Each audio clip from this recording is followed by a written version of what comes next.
বাংলা আবাস যোজনায় দুর্নীতির অভিযোগে কড়া হুঁশিয়ারি যুব সম্মেলনে বিস্ফোরক বক্তব্য বিভাস সর্দারের।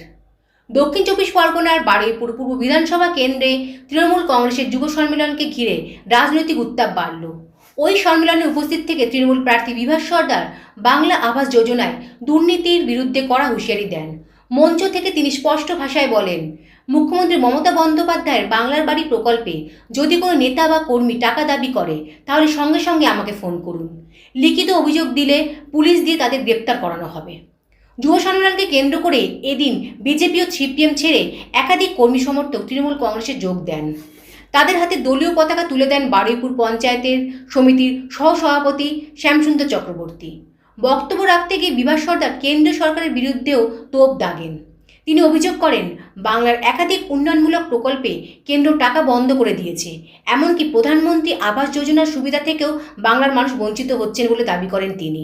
সেই কারণেই রাজ্য সরকার বাংলার বাড়ি প্রকল্প চালু করেছে বলে জানান।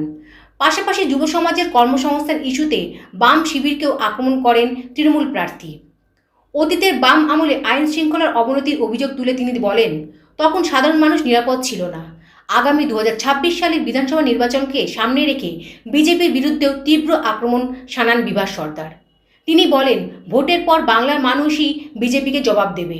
একই সঙ্গে বিজেপি ও সিপিএমের কর্মীদের তৃণমূলে যোগ দেওয়ার আহ্বান জানিয়ে বলেন, যারা স্বেচ্ছায় আসতে চান তাদের জন্য আমাদের দরজা খোলা। সম্মেলন ঘিরে এলাকায় রাজনৈতিক চাঞ্চল্য। জামালউদ্দিন সর্দারের রিপোর্ট, 72 ঘন্টা।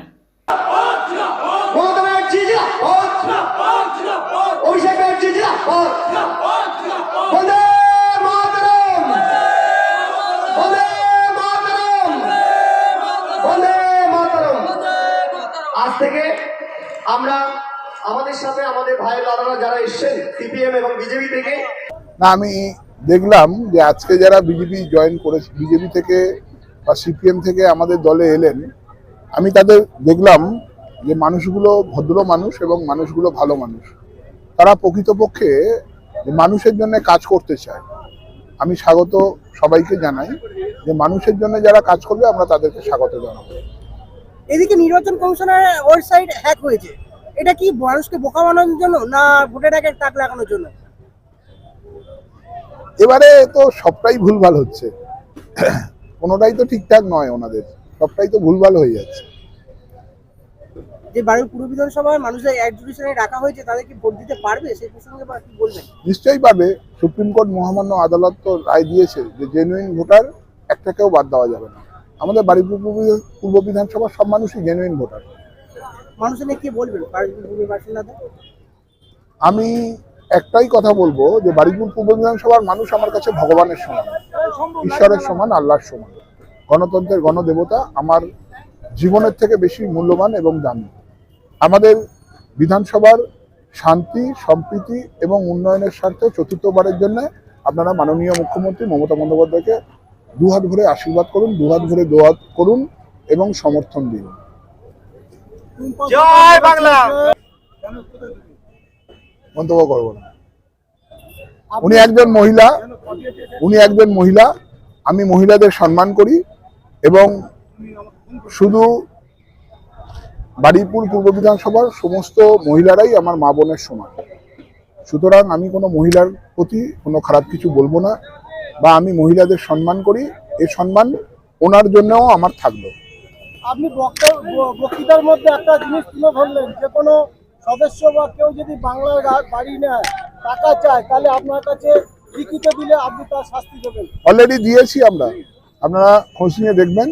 অলরেডি আমরা কিছু মানুষের অভিযোগ এসেছিল, আমরা সেটা প্রাথমিক পর্যায়ে তদন্ত করে আমাদের কাছে রিপোর্ট এসেছিল, আমরা পুলিশকে দিয়েছি। পুলিশ অলরেডি স্টেপিং করেছে, কিন্তু পরে দেখলাম যে ব্যাপারটা যতটা বলছেন ততটা সঠিক নয়। কিছু কিছু ক্ষেত্রে অভিযোগ মিথ্যাও আছে এবং অভিযোগ রাজনৈতিক সন্দেহ আছে। ইতিমধ্যে সোশ্যাল মিডিয়ায় একটা গুরুত্বপূর্ণ দেখাচ্ছে, নির্দিষ্ট দলনেতা শুভেন্দু অধিকারীর নাম ডিলিট হয়ে আছে। কি বলবেন শুভেন্দু অধিকারীর নাম? কার? শুভেন্দু অধিকারী, যিনি বিরোধী দলনেতা বিজেপি। উনি তো সব মানুষের নাম ডিলিট করাচ্ছেন, ওনার নামটা ডিলিট হয়ে গেল, এ তো আনন্দের খবর। দাদা, আগামীকাল কি কর্মসূচি আছে আপনার? আগামীকাল সকালে দেখো, সকালে চাম্পাহাটি আছে, বিকালে আছে সাউথ, বিকেলে বেগম। রামনবমী নিয়ে কিছু বলবেন দাদা? হ্যাঁ, রাম তো আমাদের ভগবান। আমি তো রাম ঠাকুর, লক্ষ্মণ ঠাকুর, সীতা ঠাকুরকে, সীতা মাকে সবাইকে প্রণাম করি। দেখুন, সীতারাম, সীতে রাম, হ্যাঁ, আমাদের উচ্চারণটা সীতারাম। আমরা জয় শ্রীরাম বলে, কিন্তু জয় সীতারাম কথাটা।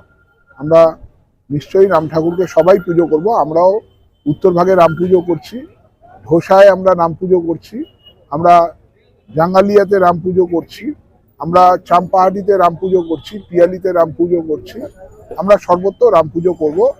হ্যাঁ, আমরা সবাইকে বলবো যে আপনারা রাম ভগবানকে যে যার বাড়িতে পুজো করুন, যে যার দেবতাকে পুজো করুন।